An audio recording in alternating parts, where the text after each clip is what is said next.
বন্ধুরা, আমি এখন অবস্থান করছি বেহুলা লক্ষিন্দরের বাসর ঘরের সামনে।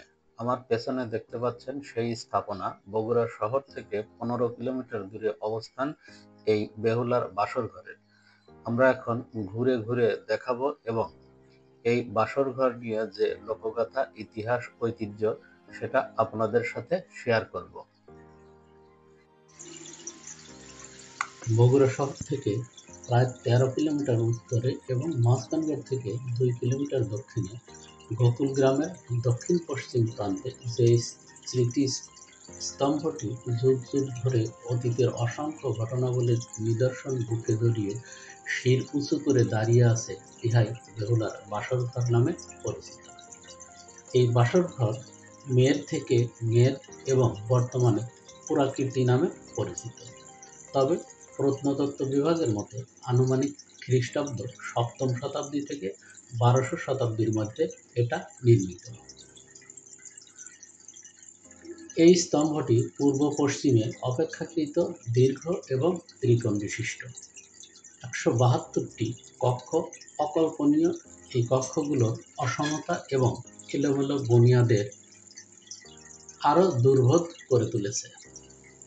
বেহুলার কাহিনী সেন যুগের অনেক পূর্বেকার। বেহুলার বাসরঘরটি মূলত বগুড়া জেলার শিবগঞ্জ উপজেলার করতোয়া নদীর পশ্চিম তীরে অবস্থিত। জনশ্রুতি আছে যে এই স্থানে বেহুলা তার স্বামী লক্ষিন্দরকে নিয়ে বাসর রাত কাটিয়েছিলেন। বেহুলা ও লক্ষিন্দরের কাহিনী প্রাচীন বাংলার ঐতিহ্য এবং লোকগাথার গুরুত্বপূর্ণ অংশ। কিংবদন্তি অনুসারে চাঁদ সওদাগরের পুত্র লক্ষিন্দরকে দেবী মনসার অভিশাপে বাসর রাতে সাপে দংশন করে হত্যা করে।